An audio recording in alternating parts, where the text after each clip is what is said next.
그리고 무엇보다도 유엔이 원하는 세계인권선언, 국제인권규약에 충돌하는 활동을 하고 있어서 안타까운 모습입니다. 첫째, 우리 16쪽에 보시면 세계인권선언과 관련을 해서 이번에 동성혼 권고를 낸 것은 세계인권 남녀평등의 원칙에 위배됩니다. 세계인권선언은 성년에 이른 남녀는 인종, 국적, 종교에 따른 어떠한 제한도 받지 않고 혼인하여 가정을 이룰 권리를 가진다. 이렇게 되어 있습니다. 그리고 가정은 사회의 자연적이며 기초적인 구성 단위이고 사회와 국가의 보호를 받을 권리를 가진다라고 남녀평등과 가정의 중요성에 대해서 언급하고 있고요.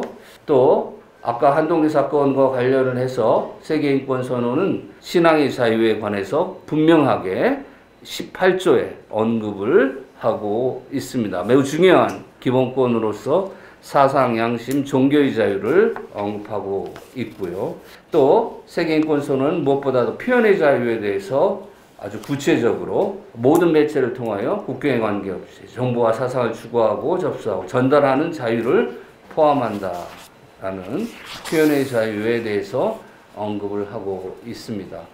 또한 세계인권선언은 생명권을 존중하라고 이야기하고 있습니다.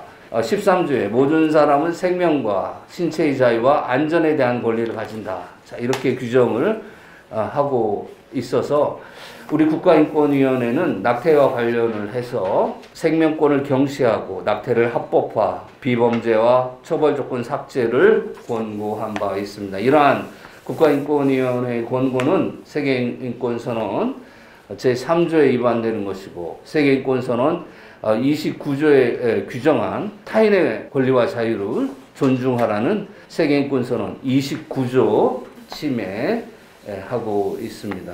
자, 이렇게 국제인권기구로서 활동하고 있는 국가인권위원회가 파리 원칙에 위반되는 구성, 파리 원칙에 위반되는 활동, 그리고 국제법의 핵심적인 선언인 세계인권선언, 그리고 국제인권규약 등과 전혀 맞지 않는 활동을 함으로써 국제기구로서의 역할을 제대로 하지 못해서 사실상 대한민국 국가인권위원회는 국제인권 보호기관으로서의 법적 지위를 상실했다. 이렇게 평가를 내릴 수 있겠습니다. 자, 그리고 세계인권선언과 국제인권규약이 아닌 엉뚱한 전문가들, 동성애의 보호를 위한 전문가 그룹의 요약카르타 원칙을 실질적으로 결정문에 언급을 하고 있어요.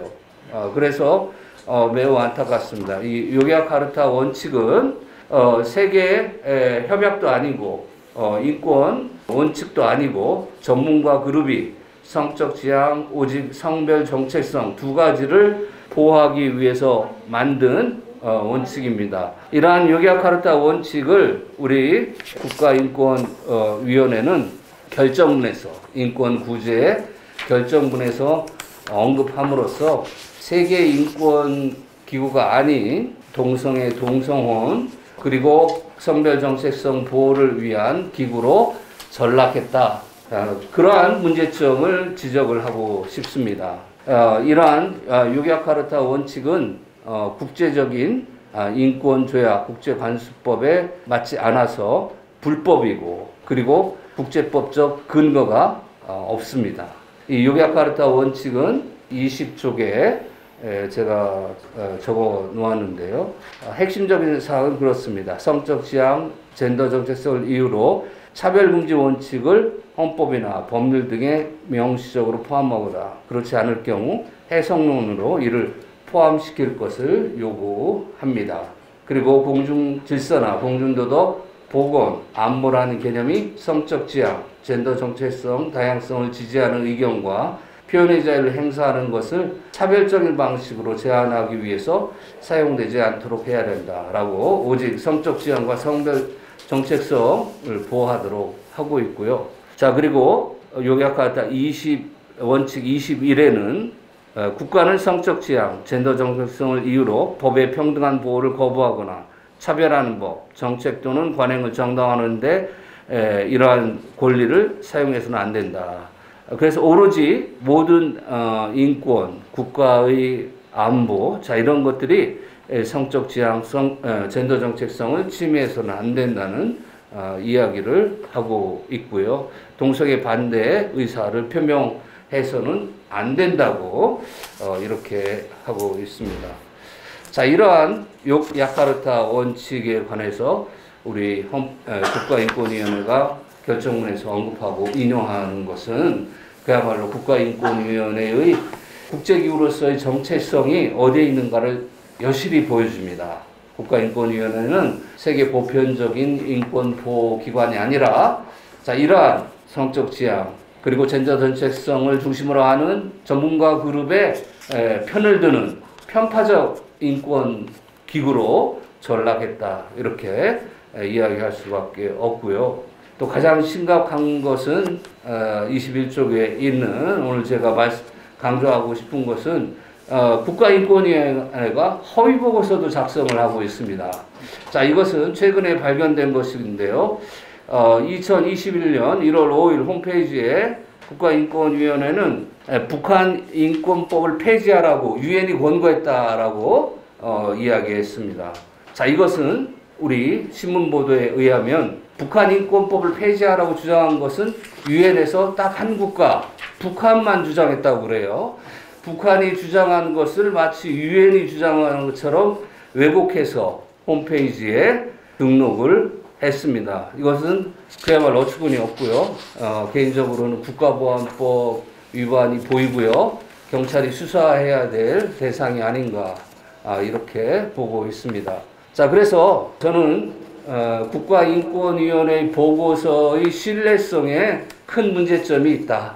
이렇게 말씀을 드리고 싶습니다. 아까 이야기했듯이 차별금지법을 권고하는 유엔의 일부 위원회들이 차별금지를 권고한다고 했는데 과연 그 차별금지법이 우리나라에서 와 같은 차별금지법인가 의심이 들고요. 단순한 인종차별금지의 권고가 아닌가 생각이 들고 과연 누가 권고했는가.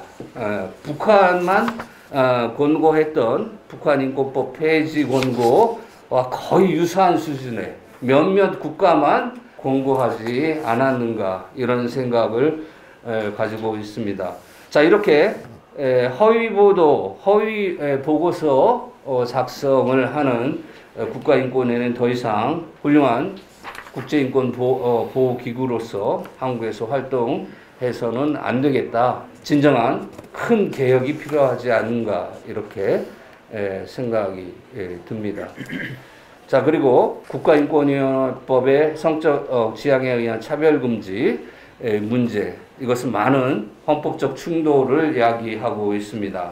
그래서 국제법적 지위 문제뿐만 아니라 국내적 지위에서 국가기구로서 활동하기 위해서는 헌법 아래에 있어야 되겠죠. 그래서 최고법인 헌법 아래에 있어야 될 국가인권위원회가 헌법을 무시하고 성적 지향에 의한 차별금지라는 이유로 자, 이것을 과대포장하고 있어요. 성적 지향에 의한 차별금지는 소극적으로 그들이 여러 법이나 법률에 의해서 차별받지 않도록 하는 기회평등을 보호하기 위한 규정이지. 자, 이것을 마치 성적 지향에 의한 차별금지가 성소수자를 법적으로 옹호하고 그들의 권리를 우선하고 타인의 권리보다 우선하라는 명령은 아닌데 해석을 잘못하고 있다. 마치 헌법에 있는 다른 일반적인 자유권 그리고 무엇보다도 헌법에 있는 36조에 있는 가족제도를 무시할 정도로 국가인권의 법이 성적 지향에 의한 차별금지를 해석해서는 안 되는 것이죠. 자, 그렇기 때문에 헌법에 규정한 남녀에 의한 가족제도 그리고 국가의 이러한 양성평등에 대한 보호, 명문의 규정으로 되어 있는 가족제도의 보호 그리고 무엇보다도 정신적 기본권으로서 절대적 기본권 역할을 하는 종교의 자유에 대한 무시, 아까 우리가 본 한동대 사건, 그리고 또 숭실대 사건도 있습니다. 24쪽에 보시면 숭실대에서 동성애 영화 상영을 위한 장소대관 불허한 숭실대 불허에 대해서 국가인권위원회가 또 그렇게 하지 않도록 권고한 문제가 발생을 했고요. 그래서 헌법이 규정한 절대적 기본권으로서의 종교의 자유를 무시하고 가족제도를 또 무시하고 표현의 자유도 무시를 했습니다. 퀴어 축제를 거부할 자유가 있는데도 불구하고 이러한 퀴어 축제에 대한 반대 의사 표시를 했다는 이유로 국가인권위원회에서 재발 방지 의견 공고를 한 것은 누가 보아도 우리 지방의원이 표현의 자유를 통해서 발표한 것인데 의원이 가신 판단에 대한 개입이고 지방의원의 정치활동을 위축시키고 자유국가의 의회 민주주의를 훼손하는 의회활동을 방해하는 것으로 표현의 자유를 과잉적으로 침해했다고 볼 수밖에 없습니다. 그리고 무엇보다도 우리 대한민국 대법원 헌법재판소가 동성혼에 대해서 지속적으로 헌법이 인정하지 않고 있는 제도이고 민법이 허용하지 않는 제도이라고 계속 판시를 하고 있는데, 자, 이러한 헌법과 민법, 대한민국 법원, 최고법원의 의견을 무시하는 국가인권위원회의 태도는 과연 어느 나라 국가인권위원회인가 묻고 싶고요. 대한민국 국내법을 무시하는 국가인권의 활동은 정당성을 상실하고 있다. 이렇게 말씀드릴 수 있겠습니다. 그리고 국가인권위원회가 따르는 요기야카르타 원칙에는 너무나 놀라운 규정도 있습니다. 남성 동성애자를 위한 대리모 계약을 허용하라는 요기야카르타 원칙이 있어요. 자, 이러한 것들을 계속해서 주장하게 되면은 우리 법원과 우리 법률에 위반되는 것이다. 최근에 와서 더 안타까운 것은 국가인권위원회법 개정안이 여러 개 나오고 있습니다. 특히 이소영 의원 국가인권위원회법 개정안에 따르면 국가인권위원회의 권고사항을 듣지 않으면 시정명령을 내릴 수 있도록 되어 있어요. 그래서 강력한 행정청으로 변신하는 것이죠. 국가인권위원회가 더 이상 소극적인 위원회, 독립위원회가 아니라 독립위원회의 모습을 벗고 국가의 행정청으로서 특정 사안에 대해서 시정명령을 내리고 시정명령을 듣지 않으면 과태료를 부과를 해서 관철시키는 그야말로 일반 행정청으로 전환하는 시도를 보이고 있습니다. 이러한 국가인권위원회는 자기 모순이에요. 파리 원칙에 의해서 독립성을 강조를 하는 국가인권위원회법 3조 위반이기도 하고 국가인권위원회의 인권기구로서의 성격도 부인하고 행정청으로 전환하려는 모습을 보여주고 있습니다. 자, 그래서 체계도 받지 않고 자기 모순이고 그야말로 지금 형해화되고 있고 잘못 설계되고 활동하고 있는 국가인권위원회는 국내법적 지위, 역할의 의의와 정당성도 상실했다.